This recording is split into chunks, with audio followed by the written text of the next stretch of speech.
Tactics and Practice Podcast.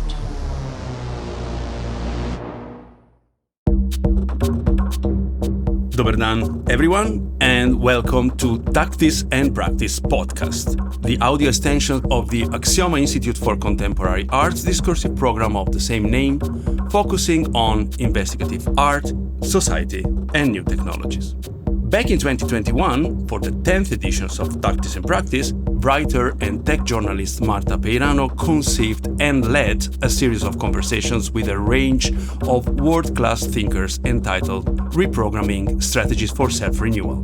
My name is Yanis Fakinyansha, I'm the artistic director of Aksioma, and I'm ready to share with you the recordings of that event, one episode at a time, once a week. The 8 episodes feature Marta in conversation with Kim Sterry Robinson, Benjamin Breton, Holly Jean Buck, Anab Jain, Kate Crawford, Joanna Moll, Astra Taylor, and Eyal Weizman. This is episode number 8, the last one, entitled Accountability, How to Tell, in which Marta talks with the founding director of forensic architecture, Eyal Weizman. The second part of the recording is spiced up by questions from radio journalist Urszka Henningman, the founder of the future architecture platform Mateusz Celik, artist and researcher Marco Pelhan, and, as usual, our dear online audience. If you missed the previous episodes, you can easily find them wherever you are listening to this one. So, without further ado, here we go. Marta Peirano talking to Eyal Weizman.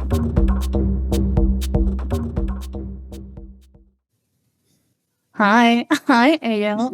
So this is definitely the last chapter of the reprogramming series, and I am beyond excited to share it with a person that has been incredibly inspiring for me as a thinker, as a journalist, and as a lifelong researcher of the relationship between power and technology.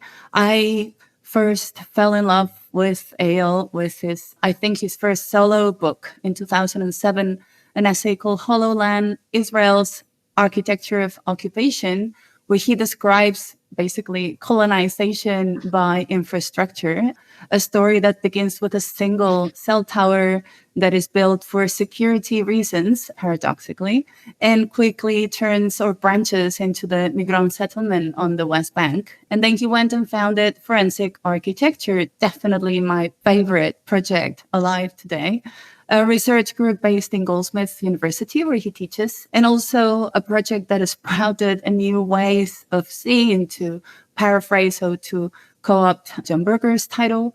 And it's a way that comes from inverting what Eyal calls the forensic gaze and turn it against the actors like police, military, government, secret services, etc. He calls this counter-forensics. And now he's going to tell us what counter-forensics are. So hi, Eyal Weizman. Thank you so much. Hello. So happy we get an opportunity to speak again to each other. And I just have an opportunity to thank Yanis Fakinyansha, which is, it's the privilege of saying that middle word and meaning it in that context is important. Counterforensics, you asked? What is counterforensics? Of all things. Yeah. So I can tell you what it's not. It's not like as if, because in a sense, it's an inversion of the forensic gaze. It's not state forensics. It's not coming from the genealogy of the intersection of policing and science that evolved in the 18th and 19th century to govern populations and, create the concept of the criminal and delinquent through archiving of biometric data, early biometric data like fingerprints, creating photographic archives, etc. It is not as if counterforensics is simply like the people have taken over the forensic lab and turned around that tool against the state. Yes, counterforensics investigates the investigators. We never take commissions from the police, the army, the secret services. We only investigate those kind of investigators. But we are using also very different techniques than what the state uses. So in order to think about what forensics is, you need to think about the spaces in which it happens. And there are three spaces in which forensics, that is state forensics, take place. The first is the cordoned off area around the crime scene. Somebody gets shot. The first thing that pops up is a tape, a yellow tape. And that means that that area becomes a zone of exception. It's cut out of daily life. It becomes a space only for state investigators to enter. And if you're not on uniform, you need to flash out your card and you can enter into that. Otherwise, no unauthorized investigators are allowed to enter. The second place of forensics is the lab. And that is also another kind of hermetic site of exception that is based on other kind of protocols of purification and controlled science. And the third is, the holiest of holy is the court, in which the state regulates speech and the process of establishing facts. Counterforensics need to invert all those three spaces. It needs something to leak out of the cordoned off area. Either it's a leak, literally, and we work a lot with leaks of either soldiers, whistleblowing police officers, or it is something that was captured before the cordon came up. Satellite images, videos from user-generated material, etc. So something needs to cross this sort of otherwise impenetrable border of that site of epistemic and political exception that is the crime scene.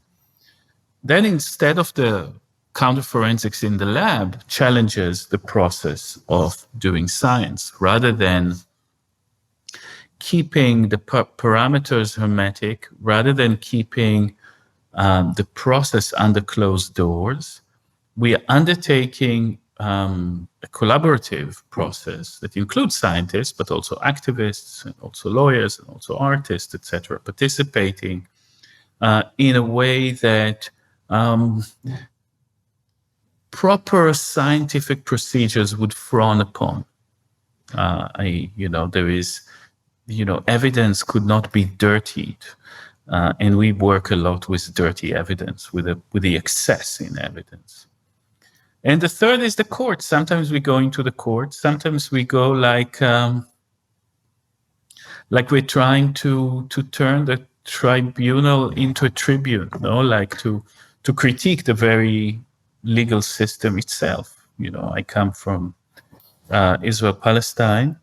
And that there the law is not always protecting, or never it is. In fact, the law is part of the colonial system itself.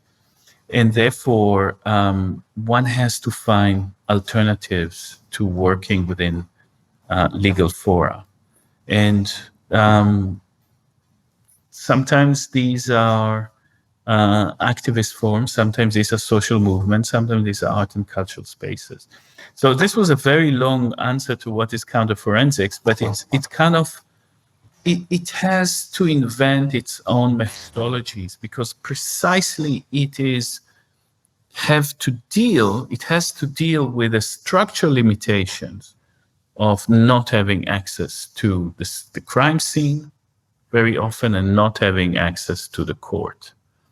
So therefore, everything that we're going to be speaking about today is a response to structural limitations.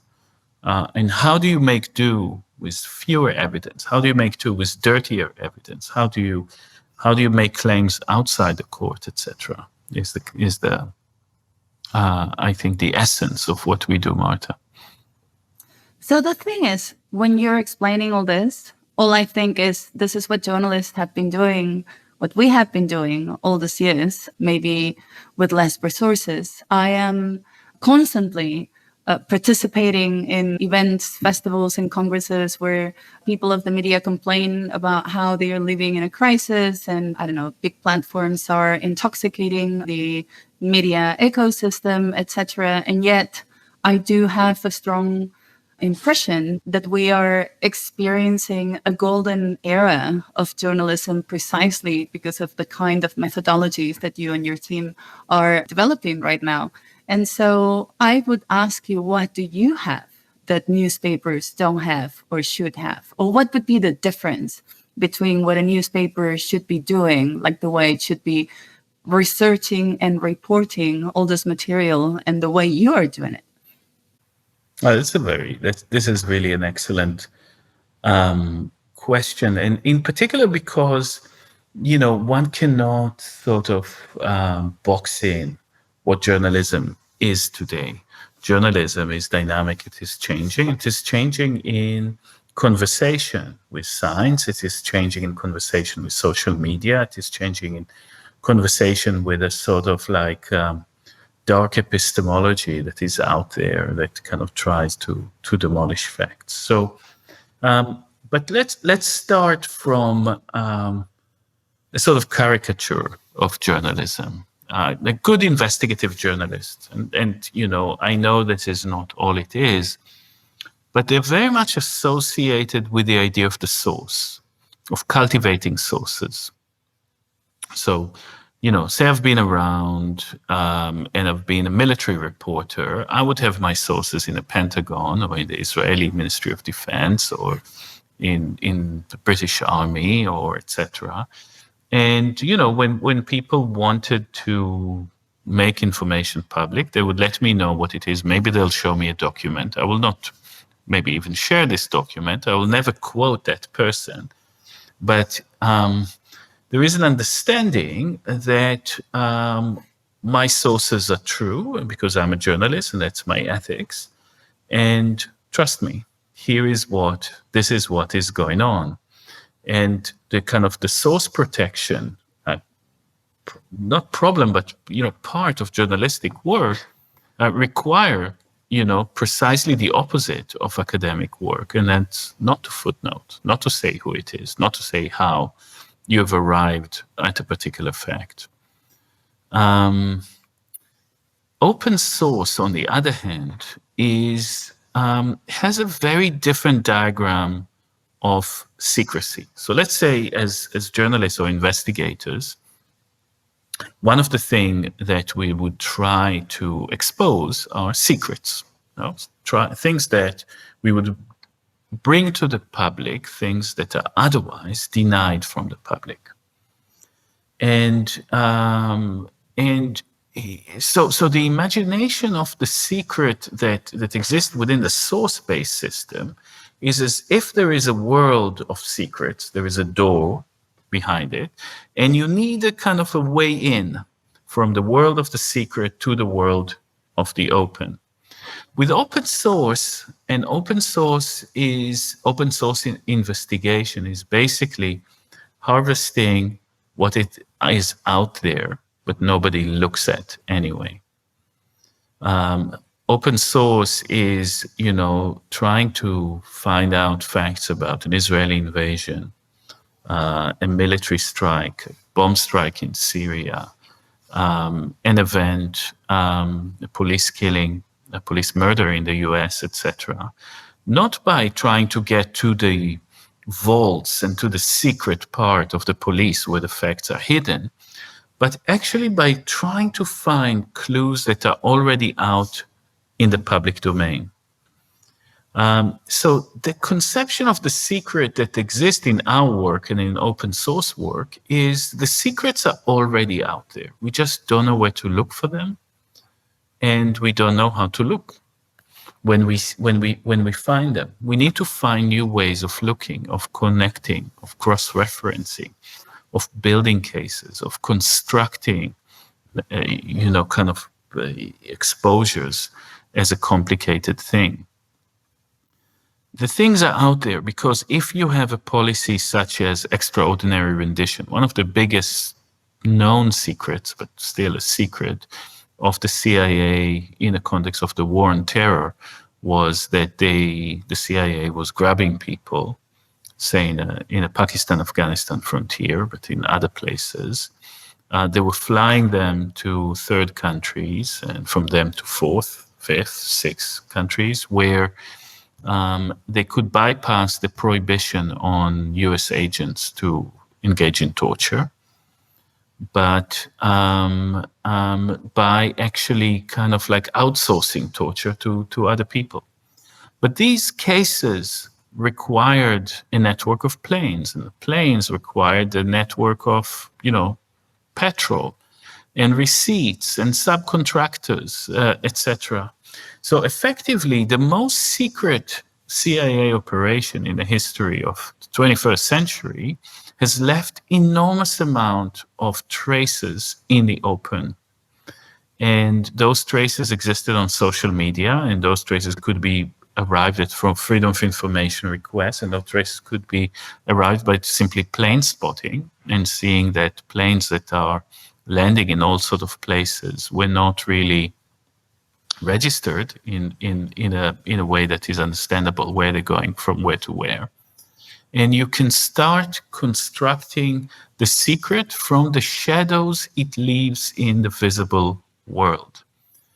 So it's not that this is not journalism. Journalism has, always had an open source dimension to it, and journalism has been very fast in adopting these techniques through pioneers such as Bellingcat and others. And, you have major news organizations now doing open source research, but it's very different from the source-based secret kind of source that you have that tell you things that cannot be verified. It's based on verification from an enormous amount of information. Yas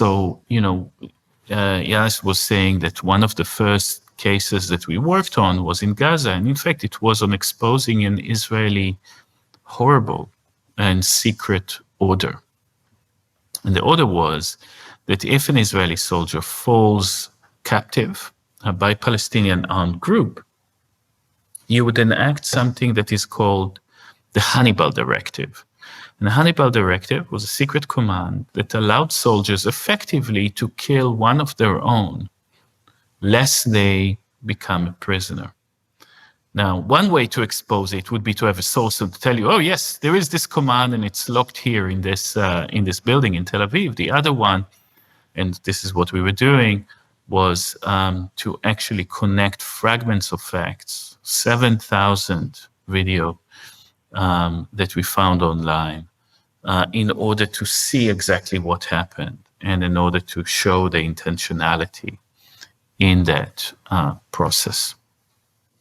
Let me first remind our viewers that you can leave your own questions in the box that Aksioma provided for this purpose. And if you're lucky, then Eyal will answer them after my own questions.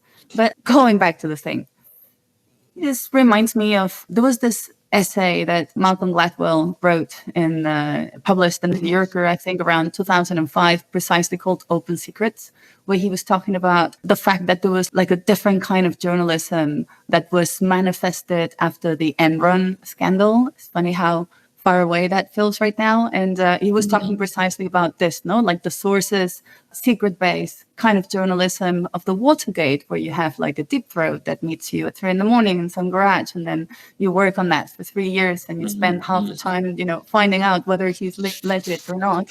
And then there was the Enron case, where there was like 2 people in the Washington Post basically reading through the immense, insufferable amount of paperwork, because all the secrets that exposed Enron's I don't even know the name in English for this, criminal conduct, was actually in the open. It was just that you required enormous amount of energy and time from, qualified journalist in order to find out. So Exactly.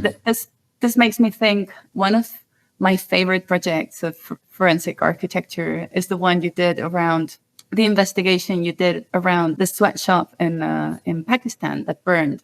And I was so impressed by the layering of your research that involved all sorts of bureaucratic paperwork, including what the permissions and different paperwork that the building had gone through in previous years, and all the different, I don't know, visits that they had from, I guess, their health minister appointees and things like that. And I was thinking, well, the one thing that forensic architecture has that newspapers do not have is time.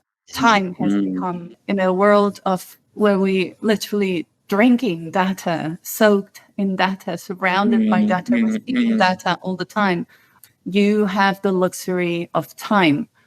And at the same time, you have the affordance of your own tools, no? Because, for instance, our second guest in the series was Benjamin Bratton, and he talks a lot about this idea of this planetary scale computation layer that should be given us enough information to sort out our existential climate problems, among other things. And of course, one of the problems is that most of this technology is in the hands of the same companies that benefit from not solving the problem. In this case, forensic architecture is working with data that has been, you said leak, that is sort of like leaking from this machine, no? From this machine, like you can even say that you are using the master's tools to dismantle the master's house in a way, but in a very kind of like twisted manner. And I wonder, for instance, you are producing your own tools for this purpose. And we've talked about this before. You said that every case that you take is a case that generates its own forensic tools and research tools. And then these tools become useful for similar cases that other people can take, for instance, in newspapers. So, so what would be like after how long it's been? 10 years. You've been repeating this process with different cases. So, what would be the things you have learned that we could incorporate in our practice in the media world? In journalistic practice? Yeah. I guess I've learned that, really the value of patience and quality. And I've realized, so let's go back to that moment where there is a spill, and the spill comes as terabytes. And today, open source harvesting, right, what you get from on an online search around an incident is no longer 3-4 videos from 3-4 perspectives that you can reconstruct. But, our work in Hong Kong, for example, had to deal with thousands and thousands of videos, each one more than, between an hour and 2 hours long, because they were streaming. It was the entire duration of the event. So the volume of data increases. And then you always need to find, so it's not simply, to say it's there and you can find it. You need to learn how to look again. The process of looking for us, and this is where the architecture, forensic architecture is, looking is construction. So, typically would start with a 3D model. And a 3D model would anchor all the data, the documentary data and the videos and the photographs and the satellite and the testimony, because we interview people within our 3D models. We can talk about that later, further if you like, Martha. And the 3D model becomes a navigational device, backwards and forwards in time, left and right, up and down. So navigation in space and navigation in time. And it's a database. It's a dynamic database. So that the act of viewing becomes an act of construction. It's literally architectural. You have it in space and time. You create a space that, Walter Benjamin called the build round, the image space. You are surrounded by images from all perspectives. It's not simply, you inhabit the space of images, the space of media. And architecture is excellent to do that. What I've learned is that, at the beginning, we wanted to be as fast. We wanted to keep the beat. We wanted to, to be working on stories fast, to have them out there, like in a media cycle.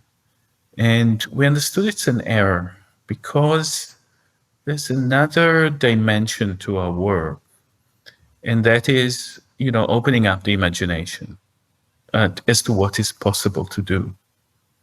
And also because often we are not journalists in a sense that, we're covering different parts of the world or there are areas of interest for us and we would go there.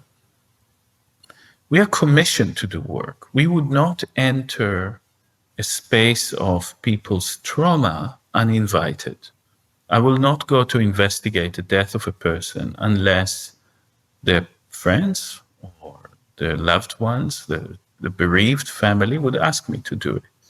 I will not go to investigate cases of environmental destruction of a community that is in the front line of that is not asking me. And that's not how journalism works.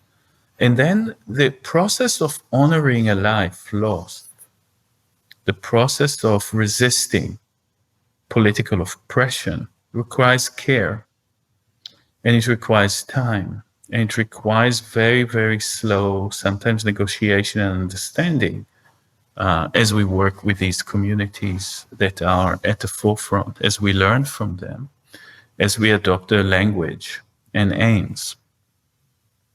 We do not want to work also like Amnesty, like a human rights organization, a kind of universal human rights organization that with stations everywhere.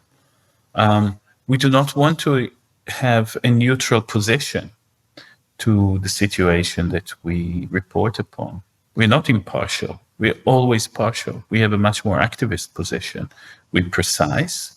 We'll give the information. We'll not say things that we think are untrue or that we found are untrue. But we would basically lend our techniques and tools to a particular struggle, in a struggle to which we were invited, particularly, and after the leadership of the people in the forefront. And not always we did that. Sometimes we learned from our mistakes when we didn't do that, and when we could see that well-meaning intervention could end up disempowering people that are in the forefront of particular struggles. So it became very important for us to say, we'll take few cases, very few cases. We'll give them the care and the time and the learning that they require. We would invest a lot in in making the product proper, clear, and perfect to our understanding of it, as a way of honoring that request of people asking us. When bereaved parents or other relatives come to me and they ask what to do, I said, the only thing that we can promise you is when we have taken your case, and we take maybe one of every 20 requests that comes to us, when we take it, we will commit ourselves fully to discover the truth about what has happened. And we will explain it in the best way we can. We'll not cut corners. And our way of honoring your pain and your struggle is through the care and careful and detailed work. And that is, so the entire ethical position is very different than journalism. And this is why it lends itself sometimes to cultural venues and art venues, because they allow us to expose a case on its multiple dimension. Each one of those forums that we present our work, whether it's the court, parliamentary commission of inquiry, truth commission, people's tribunal, protests somewhere, media of various forms, social media, art and cultural spaces. Each one is imperfect. Each one conditions and limits what you can say in a different way. The way for us to avoid, to offset the limitation of each one of those forums is to take a same piece of work, presented it in the court to do one kind of work, and that work is, very linear sometimes. Yes or no, what happened between this, in this millisecond, in this split second. And then in the media, you tell another story. And when you put it in a gallery, you can actually unpack the social, the historical, and sometimes theoretical dimension of what it is that you do. So this is what I've learned is slow down, don't rush. Doing fewer cases well is better because showing quality, investing the limited resources, it's not like we have more resources in journalism. We have much less. We're a small group. We work on small budgets, but we can focus our resources. That's what we do. We focus all our resources on a particular, kind of like molecule of the world. No, we zoom in our energy onto something very small. We work in large teams, very multidisciplinary. We work with the people that we put a lot of pressure on this acupuncture, kind of on this point, because by doing it well, you show the state that you oppose. You show the police, you show the military, you show the Secret Service that civilians, that civil society, the social movement can provide that level of clarification, that we can do that. And showing the possible is better than simply working on a kind of, on an equal blanket level and covering all cases in the same way. So, we had it from the start, but I think that was a right decision. And I think this is what we need to do more. Less cases, very well, because we want our cases to become exemplary, both technologically, in the sense that we would develop new tools for that and then we'll make it public, but also in terms of the imagination. You can do that. This is possible. And then, inspire others also to engage in similar work. That was actually the next question I was going to ask you, because given the fact that you are focusing so granularly in exemplary cases precisely to provide with the toolkit that would be useful for similar ones in the future, also in the ideas world, and we will eventually talk about your cloud atlas, which is ingenious and interesting, and also exemplary of the kind of ideas that come from your modeling of real space storytelling. My question was, can you scale it up? Like, I was thinking, for instance, now that we are done with the COP26, which has been useless in every possible way, but for the ability to annoy all the important people and cause despair and frantic nihilism, I guess.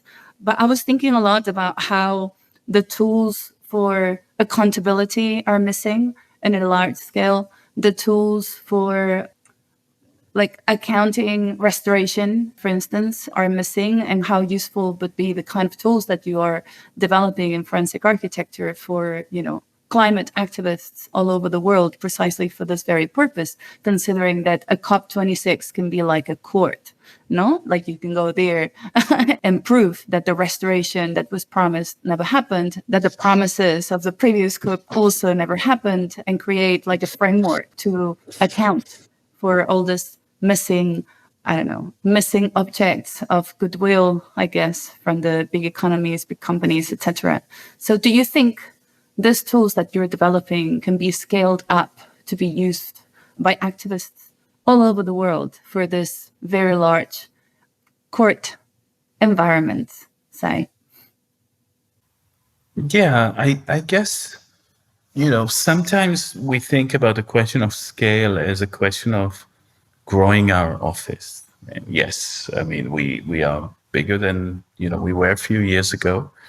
Now we're about 30 of us now. We have several offices, one in Berlin that we just opened, and others, which I don't want to mention right now. And so this is one way of increasing capacity. The other is more to think slightly more like academics, not like a company or like a business, and that is like a field. To grow as a field rather than as a practice, rather than as our office. And to grow as a field means to always be in exchange, in conceptual exchange with other people that are working within that. And we see a field is growing, and we are part of an ecosystem of organizations. Many of them are members of the Investigative Commons, Laura Poitras, and Bellingcat, and ECCHR, obviously, they're kind of one of the bigger ones, sort of very, very feisty group of lawyers based in Berlin. Febrier, a group of Arab investigative journalists, and others in other places in the world. And ideas grow faster than companies. And, that is really where, the kind of the other hat that we have. So we spoke about journalism, we spoke about forensic work. We're based in a university, and I'm an academic. And forensic architecture is an academic project in the sense that it's a research unit in the university. Therefore, I'm committed as an academic to the public, to the greater public, to make our idea, to generate and disseminate ideas. We only take cases in as much as they are an opportunity to develop new ideas of technologies and disseminate them. We cannot keep, and we don't want to keep, anything proprietary to us only. So that is the way is not to, it's to be open, to be in exchange with other practitioners, and to know that things grow in an unexpected way. No, I mean, the technologies that, Bellingcat and us were working with, open source research and modeling, some of them are in the mainstream now. So, there's a unit in the New York Times that is doing very similar things to us. They have much more capacity, more people, more money, so they do more work. And perhaps their focus is slightly different, that they're not, they're not really needing to develop every time a new idea, though they're doing very well. The Washington Post now open it. BBC is open, kind of units like ours. It's growing in the human rights sector. Amnesty and Human Rights Watch have now their own kind of open source labs and forensic using forensic architectural techniques. There are things that don't happen directly. I mean, in those examples, we had we had agency and being in exchange and helping set those things up. In other places, things just pop up. Other people have other ideas that intersect with ours. You can see a field growing, and the kind of scaling up works as a sort of a consolidated network of things. And whereas in the past, I think, definitely the issue of human rights tend to be much more monopolized than any other field. I mean, only in the tech business you have that level of quasi-monopoly like Amnesty and Human Rights Watch have in the human rights field, like big clearinghouses. I mean, doing excellent work, obviously. Work that we all depend on.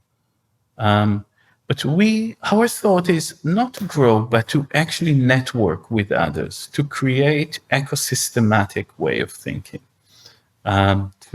it's how you link, not how you grow. And we want to kind of be part of always different ecosystems that work on particular issues. So when we work in Palestine, we have the groups there that are, been very rooted there, and we've worked a lot. Both organizations and individuals that we would collaborate with. And in other places, it would be others, but we don't need to expand and kind of develop. And I know that it's not what you're saying at all. So I think that, but maybe the important thing that I wanted to say is that when you work from an academic perspective, you understand that ideas have their own trajectory. Well, before I ask my next question, let me remind again the viewers that you can ask your own questions. Use the box that Aksioma has provided for you. So how do you pick your cases? Like, I know you try to pick different cases to develop different tools for them, as you have mentioned before. But is it like a combination of cause, source, in the sense of, you don't pick cases from companies, for instance? Or what is the manual for convincing forensic architecture to take your case? Firstly, it's the sincerity of the people that approach us. So as I said before, Marta, we have learned not to enter the space of trauma uninvited. We are working very close with the human body, on the human body and what has happened. That to keep that dignity, you cannot just say, oh, I want to work on this because that is an interesting or an important case, because you become, you don't know what exactly how that case is being played out emotionally and socially within a community and politically. So that's the first thing. We need to be invited. So we much more now like private eyes than kind of like a research agency that decides its own direction. Though we understand that there is a bias with it. There are people that will be connected and will know us, and they will be part of a particular class of people worldwide. It could be, we work in Colombia as we work in Indonesia now, and across the world. But it would be only some people that would know about us and would have the confidence to approach us. So we need to sometimes make ourselves available in different ways, and we can talk about that later. So that's one thing. Second, we have a kind of a diagram that is called the long duration of a split second, meaning when we investigate that kind of minutia of time, split second, always the police said they've killed somebody in a split second decision. It's the smallest unit of perceptual time, the indivisible unit of perceptual time. We'll always locate it in a world of which it is part.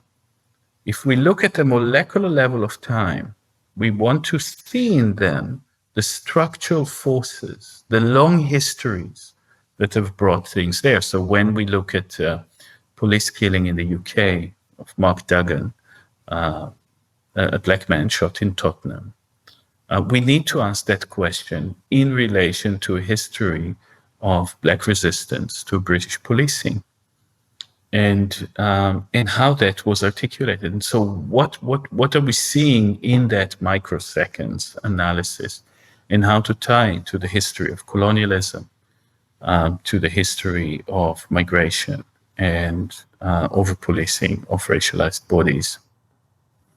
Same in Palestine. If we investigate the killing of a kid by the Israeli soldiers, we would see it within the kind of as an iteration of a longer history. So test number one, are we invited? Test number two, is there a kind of an acupunctural diagram? Can we enter through putting pressure on a single point and describe wider political forces? Three is technologically, are we the right people to do? Can we come up with something that could our optic capture a particular situation? And in as much as the answer is yes, or in as much as is could be, we would take it. So we say often, I don't know if it's always true, but we aspire not to take cases that we know how to do, that we can tell in the first moment what would be the result. We would tend to pass it on to people that we train, or we would pass on something like that. So that is that. Sometimes there's a question of affordability, if we can find funding for something, and then our funding is very stratified also. So we have the academic grants that take care of the research and development and the dissemination of ideas. So that's kind of like the bottom fourth of our, layered cake, beautiful Slovenian layered cake that I at least one thing, maybe it's Viennese, but I ate it in Slovenia when I was there last. And then you have the human right funding there. Maybe you have tech funding there. And then at the top, maybe you have some money that you get from a museum that can help you put the extra care on the edit of film, something like that. So how often do you say no? Just too often. It's heartbreaking, but that's the almost the default right now. And the general cost, I mean, when you say no because you don't have the technical abilities, is that something that happens? Because it seems to me that would be incompatible with your needing the challenge, no? Yeah, but we see that actually what they need is a good DNA specialist, or actually what they need is a good psychologist, or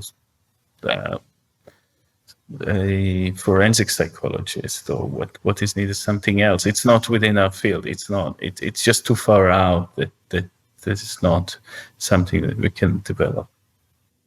I suddenly imagine you like Olivia Pope, the main character of the soap opera Scandal, where people go with their assassinations, and she's like, consider it handled.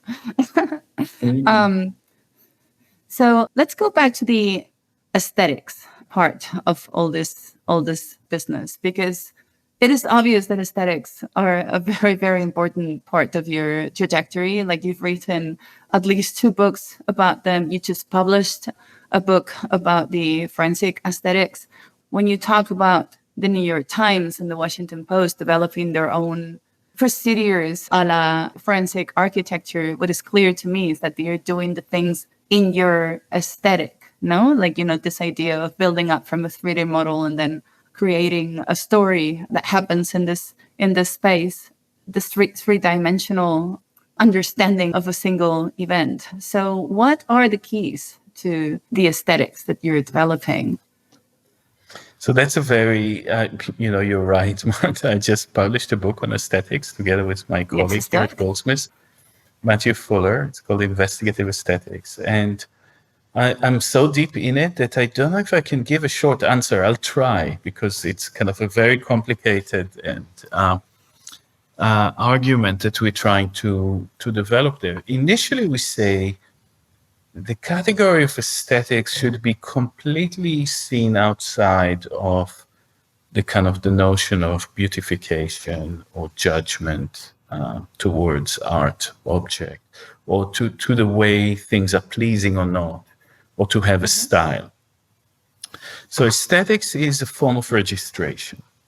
The aesthesis in Greek is that which is perceived, that which leaves a trace. And the perception is not only in our system, is not only human perception. So there's an aesthetic of your chair, of the desk on which you speak, and it reads your body temperature, and it changes in relation to it, even in a very, very micro level. So the table is aestheticized to your hand, to your body that is next to it. And likewise, every surface, from a leaf sensing the sun, to the earth sensing radiation, to wall of a building sensing a trajectory, projectile that is thrown at it. These are sensing surfaces. And then we move on to describe something that we call the hyperstatics. Hyperstatics is an act, so it's not describing the fact that everything senses in a world. This is almost truism and obvious. But to say that we need to amplify aesthetics perception. We need to find a way to look deeper into photographs and into what is inscribed in them. And we need to learn to look closer at material surface to identify very carefully the traces that are there and to stare at them sometimes for hours until they give us those secrets. And we need to know how to work on a relation between those different material sensing surfaces. A film, a negative that senses, the table that senses, the wall, the plant. How do you build something of a relation between them? So that is really what it is that aesthetics play for us. It's the amplification of our capacity to register traces. And obviously today, a lot of it is done digitally. So we are kind of thinking that we're living in a hyperstatic time simply because we're always registered, we're always tracked. Every digital move that we do leaves a trace, and those traces are being harvested and processed by various sort of big data, machine learning, and artificial intelligence systems. So this is the kind of aesthetics that we refer to, rather than how our things look. But of course, we also know that there is a paradox that every forensic and every legal specialist is aware of. And that is, like a lawyer, how important is presentation, your rhetoric, your quality of your presentation within a court system, let's say. How much it would depend, the verdict would depend on the quality of that. And every forensic specialist knows how important is, the quality of your presentation within court, actually also visual or auditory in that context. But even if we know, though, we need to hide the fact it even depends on aesthetics, because people perceive aesthetics as a trickery. People perceive aesthetics as a kind of a play, an emotional trickery or sort of a illusory play. In fact, when I gave my book as a gift to one of the lawyers we work with, he said, "That's all very, very interesting, Eyal, but when I call you to the stand, would you please promise me never to mention the word aesthetics in relation to your forensic work?" And I said, "I understand exactly what you mean." I remember a few years ago, not so long ago, there was a national newspaper in Spain that published a pretended leak that had all the aesthetics of a redacted official document that had been photocopied a number of times before being given away, maybe to eliminate traces of different machines, that could identify a source. And I thought that was very interesting. Like, what does this offer as a document? What the look of this document is offering to the reader? All the layer of significance that comes under that. And I think a lot about that when I see forensic architecture's work. And I even think, what kind of influence would they be having from a world that has been watching CSI for the last 20 years and have been soaking in leak paraphernalia? It seems that the WikiLeaks school of journalism has also produced an idea of what constitutes a legitimate document. And I wonder, when you're developing these new tools that have a lot to do with storytelling, because your tools are not only for research, like the layer that we see more often is the layer of the storytelling layer, which is also one of the reasons why I wanted to finish the reprogramming series with you, because we started with Kim Stanley Robinson that proposes a new way of thinking about the future, and you propose new ways of thinking about information and reading the world. And so I wonder how intoxicated you are from a world of CSI serials, and and this infatuation that journalism has these days with a leak and with a kind of like NSA toolbox and this sort of aesthetics. Do you feel a bit contaminated by that? Do you find that useful maybe when you're developing? I never watched CSI. I hate it. I hate detective novels, and which is really surprising because that's what I should be watching, no? But I try to steer away from that genre very much because I find in it, in the contours of that, of the kind of CSI,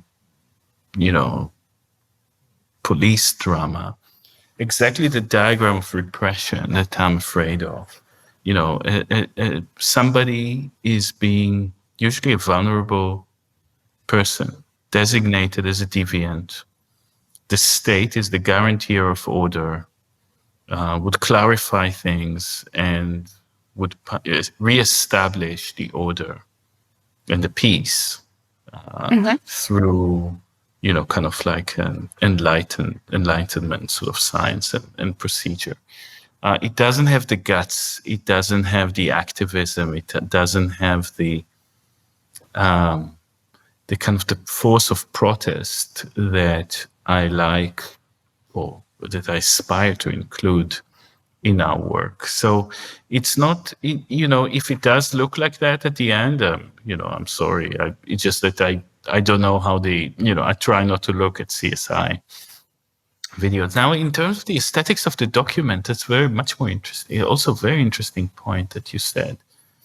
That of course there is a kind of an aesthetic in a sort of hyper media kind of environment. There is something that Hito Steyl called poor images, no? The kind of like the grainy, badly framed, sort of like Stolen. shaking, Stolen. that feel more authentic. And the document, kind of like the handwritten document or hand-redacted document, where you see the kind of the way the hand of the state kind of like cutting out information from it. I find this is the rare kind of things that we find. We're existing much more in an era of like digital information. We'd usually see, if there are images at all, there would be very much code. Or what's interesting about those images is the code or the metadata or other elements that are not necessarily visual and don't have the kind of the aesthetics of the old file. It's funny that because whenever we ask a graphic designer, we need sometimes to get letterheads or logos or all sort of books and stuff. Everybody's first idea tend to be, let's make your identity look like an old sort of like gray paper file, because that's what people think with forensics. And they go like, it's completely what we are like, the entire essence of the practice is against this. It goes against that kind of image. I mean, we train machine learning algorithms to help us see. I mean, when I say the act of seeing is complicated and require construction, is because we just simply cannot have enough people looking at 4,000 hours of a certain incident, and you need to automate part of the viewing. And the viewing is now no longer of poor images in a Hito Steyl sort of sense, but of like high resolution, good audio, like you have a lot of information in every second of a video.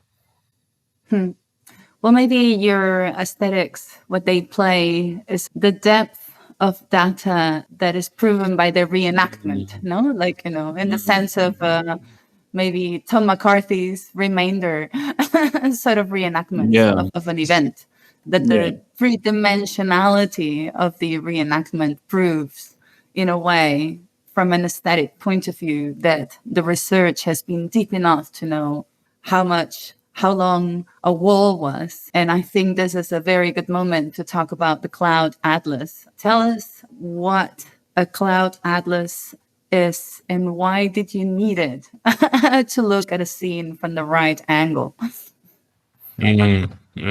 Excellent. So, it kind of started when I was, before really forensic architecture was a thing. In 2008, I was asked by human rights organization based in Palestine to call into Gaza. Gaza was under intense, horrible bombardment in 2008 in the winter. And they asked me to call because they didn't want people to call with the Israeli dialing code. So I was in London and calling those people. And one of the people told me, you know what? I think I'm breathing in my home. My home is turned from solid to gas, and I'm breathing in my home. And I understood that, as an architect, I thought it was very interesting for me. Architecture can exist in a gaseous form because, the bomb cloud are everything that the building was. They're plaster, and they are stone, and they are glass, and they are wood, and they are curtains, and they are the drugs that you have in your kitchen. All of that get mixed together, sometimes parts of human bodies, and that, makes all sort of dynamic shapes, and then it falls. And then we understood also that those shapes are exactly what can allow us to create the most important thing when you do open source research. So everybody, you should know, but I hope our viewers know, that when you do open source research, you look at, okay, what happened in Gaza on, the 1st of August 2014. You look at it online, you put some hashtags and some keywords, and you get videos. You don't know exactly where they were taken because YouTube and Facebook and Twitter remove the metadata. So you have to rely on what people say. Because people would say, I took it here and there. But you need to check that. So the biggest problem of open source information is, the first thing is to create a timeline, which video is before and which is after, what's the relation in time, and where exactly are they taken. And to do that, you need things in the image that we call physical clocks, i.e., something in the image need to give you an idea of what the time is when you film.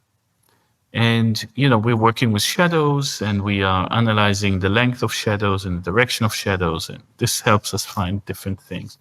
And finally, we realized that the best way to do it is to actually look at the sky, because every cloud is always unique at any particular moment.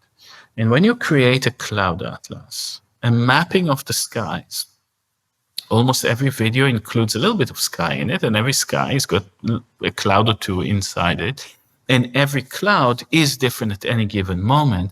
If you can create a map of the sky, you can locate in relation to it each video that you find. And that is the cloud atlas. And cloud atlas, as you know, is also interesting for us from a conceptual, art historical point of view. Cloud atlases is what is really the beginning of collaboration between artists and scientists at the end of the 18th, beginning of the 19th century. Kind of meteorology evolves out of, very similar to us, different because it's a different time, painters and scientists working together to classify the sky, to understand what clouds are which, what types they are, and how they behave. And the thing about clouds is that they always move faster than the speed of the hand could capture them. Therefore, they always have to be imagined or modeled rather than simply described. The act of representation is not linear. It's complicated. It's either imaginative or it's mathematical. And this is where we started to get interested in clouds. And we realized that a lot of our work is dealing with clouds, with a weaponization of the air. We're working a lot on tear gas, obviously. That's a kind of the most basic anti-democratic kind of substance that pushes people out of the public space where people gather and stand in close proximity. But then we were looking at chemical strikes in different places, gas that, basically create an unlivable zone, kill people, Syria and elsewhere. Then we were looking at forest fires, and that scaled it up again. So forest fires in Papua or in the western part of Indonesia, creating clouds that are continental in scale. They're covering, 12 different countries at the same time, from East Papua to all the way to Thailand, for example, leading to hundreds of tens of thousands of premature deaths. So in a sense, cloud is allowing you to scale up. The question of scaling up, thinking about cloud is thinking across scales, across time. But it has always the same capacity. How do you map that which constantly changes? And what is the territory that the cloud produces? What kind of architecture is produced? Usually our architecture is hard surfaces of buildings, and it's the grids into which we are tucked by those planners that pigeonhole us into our place within the grid. But the cloud cuts through it, and it creates a territory that is dynamic, but it's a shared condition. And I wonder whether us architects, rather than thinking about the hard space, we should look at this sort of dynamic, amorphous, gaseous territory of the cloud. Well, definitely, that looks a lot like the kind of planetary scale computation that we would need to look at the sky in productive ways, to look at the planet in productive ways, and do something about its existential crisis. Okay, so I am now warned that my time is almost over, so I have to leave you with our guests. There are 3 guests in the studio in Ljubljana today, waiting for their turn to ask you their questions. So, hello, first guest. How are you doing? Hello. Hi, great. Thank you for this very interesting conversation. I have so many questions, but let me decide on one. So, as I understand, you developed the Cloud Atlas because you lacked the information that you couldn't gather from the tech giants. So I was wondering, maybe are you hoping to one day cooperate with them to get the information that would help you easier find some clues? Are you jealous about the information that they have? Would you like to, tackle that forensic architecture on the digital space in the way that you're doing in a physical space? Thank you. I don't know if I, simply jealous of the information they have. I just don't think they should have it. I think this should be public domain information, in as much as people are happy to share that. But we are also working on digital violence, and we recently collaborated with Amnesty and Citizen Lab on an analysis of the Pegasus attacks, and we wanted to see. And if you look online in our investigation, it is really doing a kind of digital investigation, investigation of digital violence, of hacks, of this horrible kind of spyware. Pegasus is an Israeli-made spyware that was used to hunt down and spy on activists and journalists all over the world. What does it mean to do open source research on digital violence? It means to see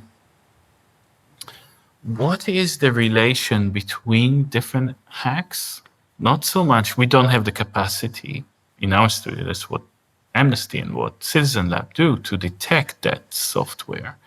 What we could see is what's the relation between this hack and another hacks, or between this hack and events that happen to a person in a physical world. What interested us is what happened to somebody the moment they get hacked. What happened to their lives? What happens to their livelihood?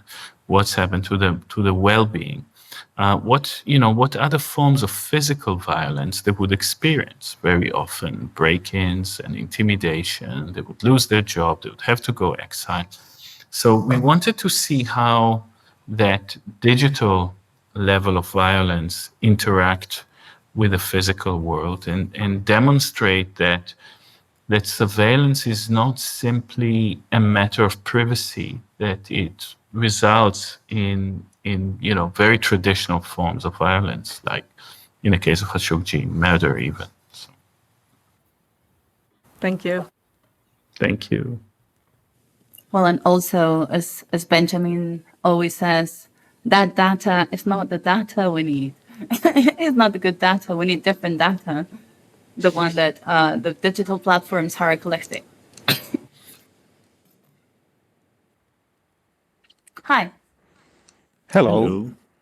In 2019, when I was still directing Museum of Architecture and Design in Ljubljana, your work was exhibited in the museum as part of Biennial of Design.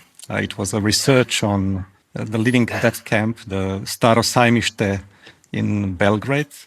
And it was a part of the biennial that dealt with data, information, and how it grows into knowledge and becomes wisdom.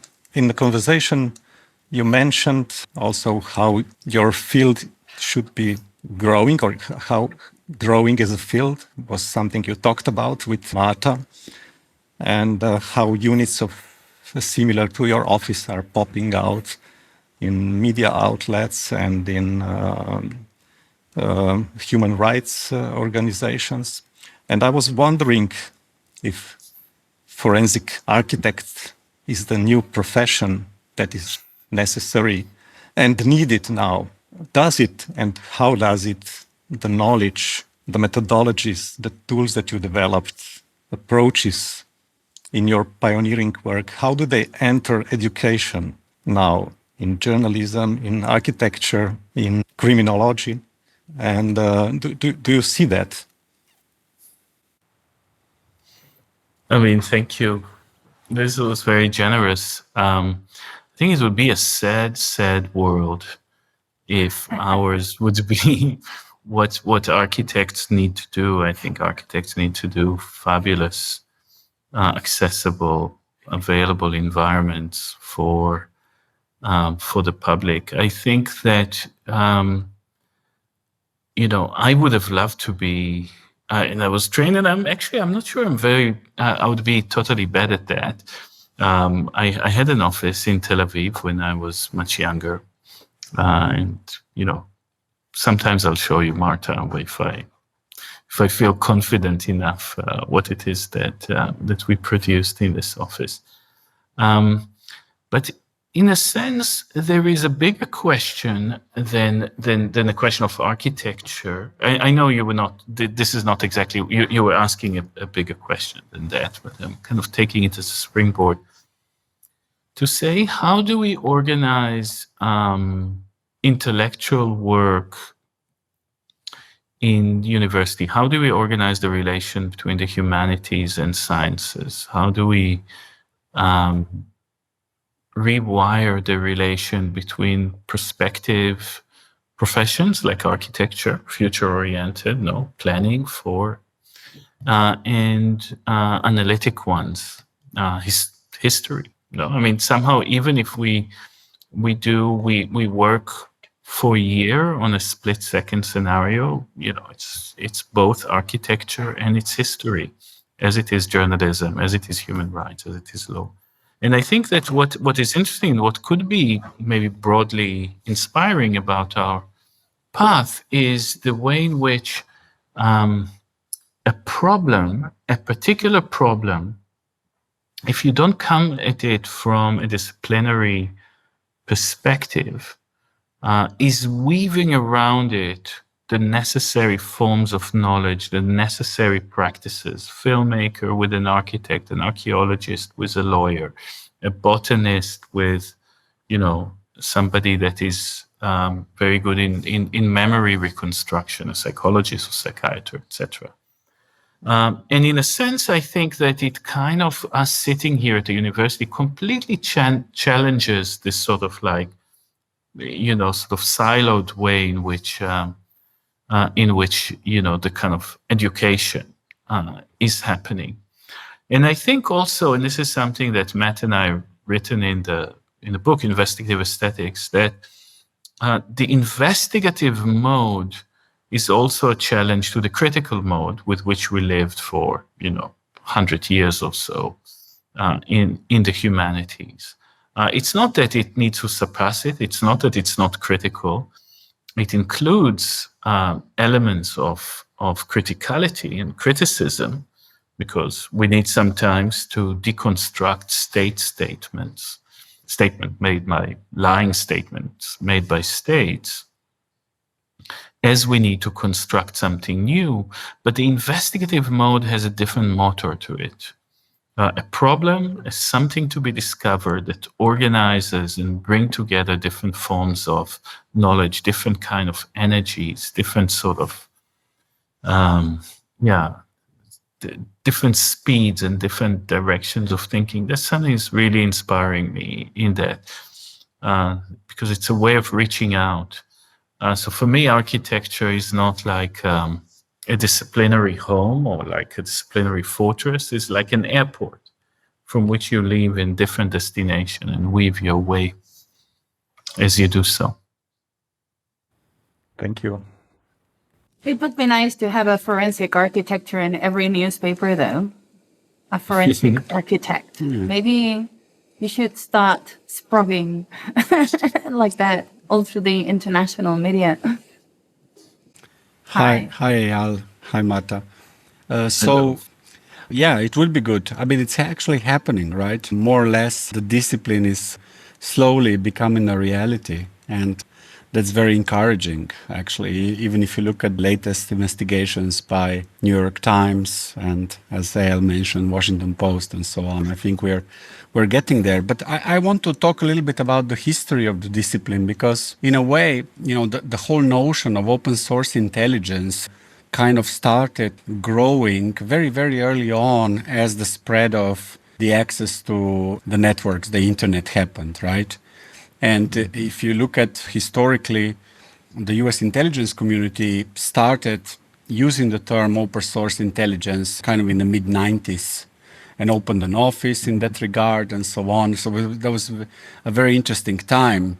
And, in parallel, there was Robert David Steele with his open source intelligence agency, who was the first kind of anti-state actor, let's call him so, even though he comes from, let's say, politically another pole, that started talking about the potential uses of this intelligence as a counter narrative to the official state narratives.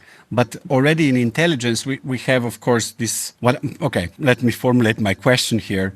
You mentioned several times during today's talk that you have to really decide which cases you will take on, yeah? And you mentioned a word, now I forgot it, but it was how much it touches you in a way, right? I mean, there was something about that. And so there's a very emotional, let's call it, that is, in my opinion, quite an emotional kind of point of taking, which is counter to what intelligence gathering is supposed to be, which is this very rational process, which I know you are undertaking, and you are actually performing it extremely well when that is happening. But of course, there is this pre-filtering, and I'm curious about this pre-filtering, because that's where kind of the chosen narratives get started and the ones that are not chosen are discarded. And I think that's a very interesting point, because if you look at, Bellingcat has done some incredible work, especially around the whole situation in Russia, contemporary Russia at the moment, by using extremely, astute methods, which of course were could be deemed almost unethical, if you want, right? Because they also gather data from a large amount of open sources of leaked data or stolen data or bought data on the dark web, which kind of cast a very wide net, yeah, for that investigation. And you have to have a very, very precise methodology where that widely cast net does not catch also unwanted fish, yeah. So I'm just curious, about, because the methods are very similar, right? And I'm just curious about the filtering and, how that happens and what are the discussions around that? Because I think the filtering of the decision making in this case is extremely important.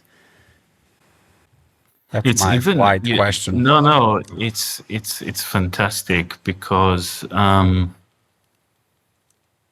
there is no, there's a kind of a diagram between agency and ethical work, right? And there are there are principles that we, there's data protection, sort of regulations, and there is protocols for dealing with witnesses.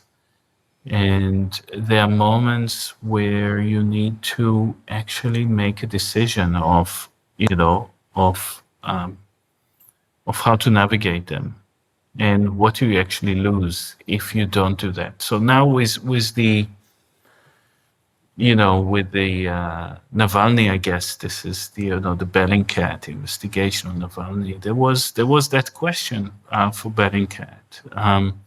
And I know that they were agonizing about it. And I know that it's kind of at the threshold, the data that they got out of the dark web is kind of at the limit of what you can call open source. No, I mean, it's you need to argue for this to be open source. On the other hand, it contained what it is that they needed to do, and they had to measure it in relation to the success of this project. We would have in forensic architecture, a very different relation to, as an organization that works very closely and is commissioned usually by victims. We would be much more careful. Sometimes people claim too careful. When even if we find things, there is, you can find a video that is on Twitter and has been retweeted 16 times. But you take it, you integrate it into a video that you edit, and you know that your video is going to be seen 150,000 times. So you amplify something that is not private, it's in the public domain, but unseen. You create a different landscape of risk for that person. So if a person would know that they put something on Twitter and that's going to be seen, it could be, I guess that their calculation could be different. And we need to always take it into account. So for us, it's not enough that something is in the public domain. We need to factor in that kind of adverse effect of amplification. So we even, for us, the threshold is not even the public. We take it even further, much further back. And on our work on the, in fact, it was with Bellingcat, a collaboration we did with Bellingcat on the Black Lives Matter protest. We decided to redact all the videos and to describe the videos in words. And that was an interesting process, a kind of a video analysis, open source investigation that is basically words. We've done it several times. We've done it also in relation to one police shooting in Chicago when we were asked to present the work later in the Chicago Biennale, Architectural Biennale. In the last minute, we felt we're not going to display that video. And we translated the whole work into verbal description of what you see. And sometimes it works. And in this case, it did. Yeah.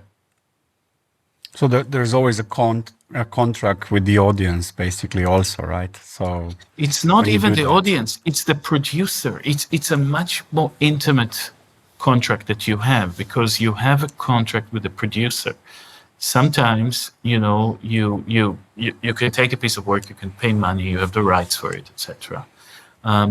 When on open source, it's much more work of trust, and you need to see if people sometimes put themselves at risk by posting things. Sometimes people post their own violations. And we go like, oh, if the police is now going to look at the Black Lives Matter platform that we've done, they would see people, making minor, violation of the law, but violation of the law. And actually, our tool could be used by the police to hunt down these people. So the contract is much more, the contract between the producer of the image and the investigator is more intimate than between the viewer than the producer somehow. The producer is a collaborator of us. We care about them. It's not like we don't have that. We have a duty of care to anyone that produced this material. For us, every video, every user-generated video is also a testimony, because a video records from both ends. It records what the person is saying. Sometimes people cry, sometimes people shout, sometimes people curse, sometimes people explain. Very, very rarely do they not say anything while they film an important event. And one needs to listen to people. Sometimes you cannot meet them. And the moment of intimacy is listening to the people that are filming something else. What's happening with them? Are they at risk? Are they aware of the risk? Should we contact them? Etc. So that is, you become very, very, the minute that you watch a piece of video that you find online, day in, day out, you spend like a good few months with a piece of video, you become very intimate with the video and with the person that's produced it. And you understand that it's a matter of co-production, even if you don't meet this person. Okay, thank you. Thank you. Also, you're blocking the possibility of counter forensics, I guess. So your work exactly. evidence for something else. Hi, Nature. How are you doing? Good to see you. Hi, Marta. Hello. Good to see you too. I'm doing fantastic, and yeah, it's just wonderful to meet you. Your work is beyond inspiring. Oh, come on! It was lovely to be part of this. Now, today, as always, we have selected 3 questions from the audience. The first one coming by Bernadette Buckley. I'm interested. Buckley's here. I know her. Yeah. I'm interested in the way that you conceive of matter in a frontier between human and non-human, art and activism, architecture and justice.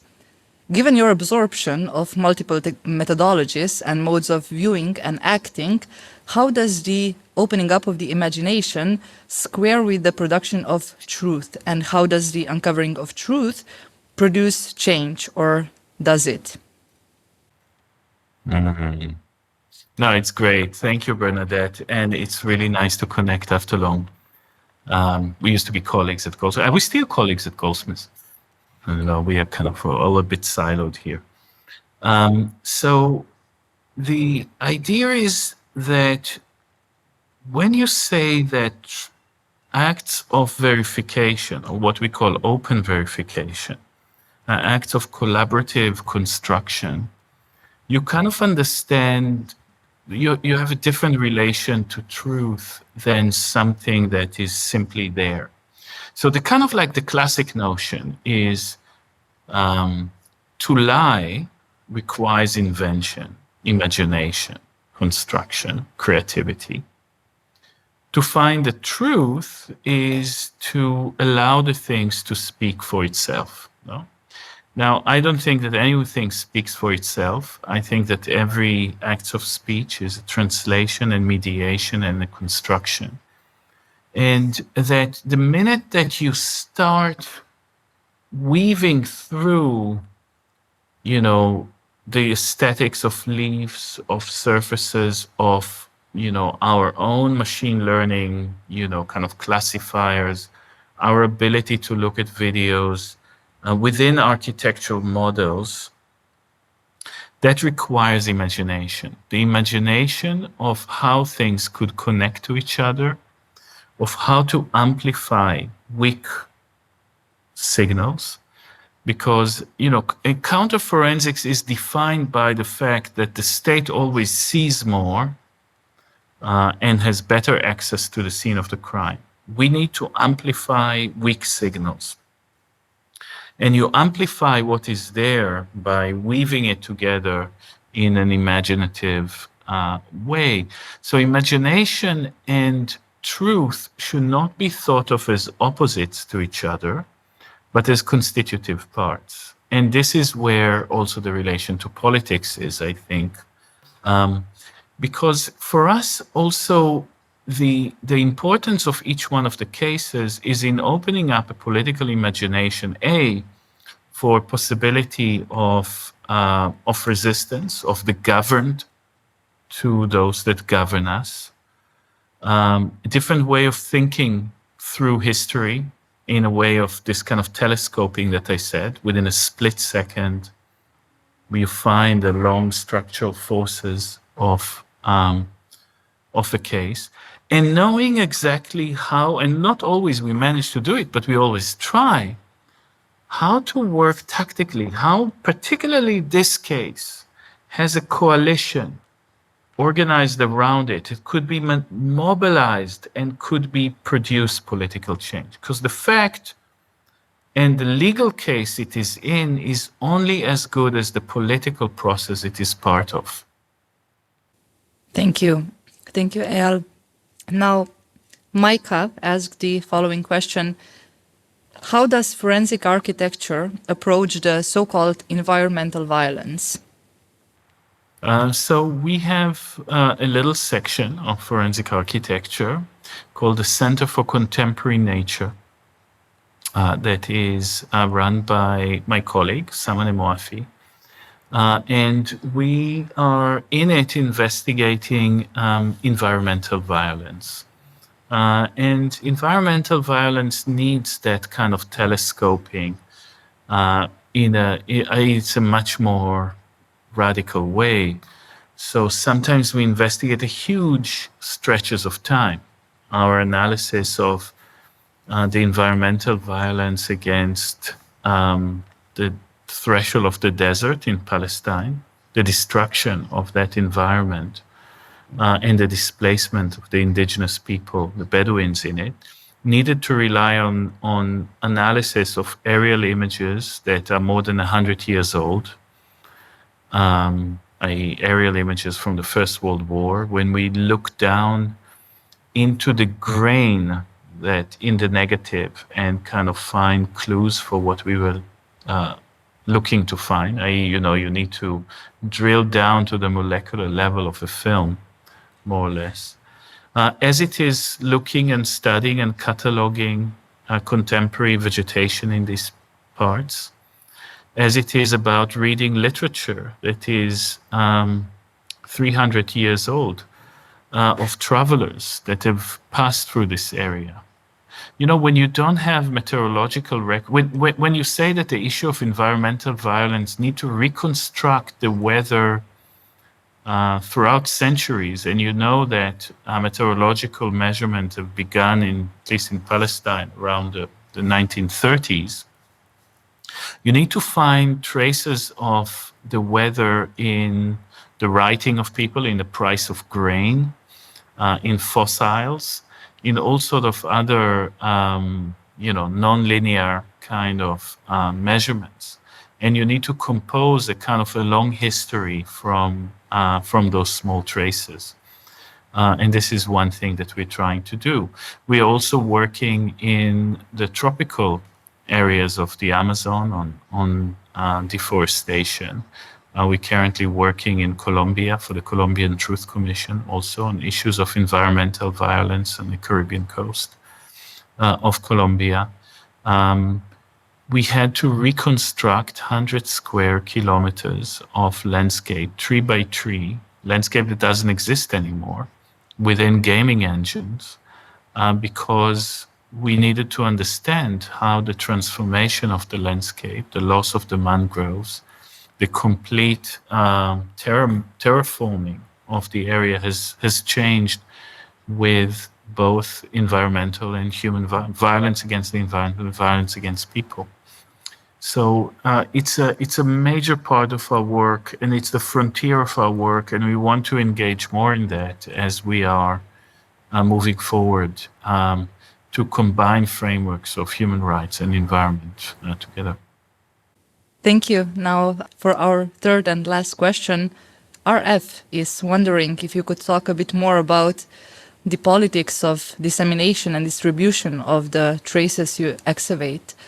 Is the scope to articulate a counter-universal truth, he asks, or create space for a diversity of perspectives towards a distributed truth? Yeah, I mean, initially it's a kind of a practice that is oriented against government statements. We understand that the violence of colonialism, colonial violence, as I've grown up in the anti-colonial movement in Israel-Palestine could tell you, is always a violence against people and things, and it's a violence against the truth of what has happened. It's a machine, epistemological wrecking ball that destroyed traces, that destroys history and destroy records. And when I'm working on enforced disappearance, when forensic actors are working on enforced disappearances in Mexico, other places in the Southern American colony, in other places, you understand that enforced disappearance is itself it's both, it has one physical part, taking hold, often killing and hiding bodies, and it has a bureaucratic part, which is the constant and always manipulation of fact. So the enforced disappearance does not end until the epistemic part of that violence is not ended, the bureaucratic part of that violence. Therefore, it's not so much about allowing all facts to exist in a sort of equal parliaments of claims and facts, because truth claims could be murderous and repressive and could be the condition for physical violence to take place. So they need to be resisted. And they need to be resistant, though, not through a point of single perspectival expertise, but through weaving together a common ground, the commons, from the multiple perspectives of all people collaborating on the investigations that have different forms of knowledge, and that needs to be seen as equally important. The embodied knowledge and experience of frontline communities, the photographic intelligence of somebody with a camera, the analytic skills of a scientist or technologist, coming together, mobilized through the work of a good lawyer, which is always a pleasure to hear. So, it's multiple perspective joining together, not to establish something solid, but a fabric of the commons that is always elastic and dynamic and could be morphed and changed as more facts are coming, but not. So for me, it's not so much kind of a good neighborly relation between opposite perception of the world, but a careful weaving of multiple perspectives together in a way that sometimes is difficult and requires negotiation, and always need to be remained open as more facts come. Thank you. Thanks to both of you, and of course, big thanks to our online audience posing so many great questions in the chat. It was lovely. Now, Marta, it was a pleasure and an honor to do this for 8 episodes straight. And now, for the last time, I give the mic back to you. Thank you, Neja. The honor was entirely mine. And thank you, everyone, for following us for the last 8 episodes, a whole year of conversations with exceptional thinkers and visionaries like Eyal. Thank you, Eyal, for being with us today. Thank you. Thank you. Again, thank you for your work, for your very, very inspiring, enormous body of work and experience. And I hope I'll see you soon again. Yeah, hopefully soon. It was lovely, and hope to see you all in Ljubljana at some point. Excellent. Let's meet all in Ljubljana at some point. Well, bye to you all. Bye. Thanks so much for listening, everyone. This was the last episode. If you missed the previous ones, you can easily find them wherever you are listening to this one. Reprogramming is a podcast series produced by yours truly, Janez Vakinjansha and Marcelo Kretic, for the Aksioma Institute for Contemporary Arts discursive program, Tactics and Practice. All episodes were edited and mixed by Gasper Torkar, who is also the author of the amazing original sound and music. The whole thing was coordinated by Sonia Gardina and realized in the framework of CON's Platform for Contemporary Investigative Art. For more information on the context, participants, and partners involved, see the link in the description.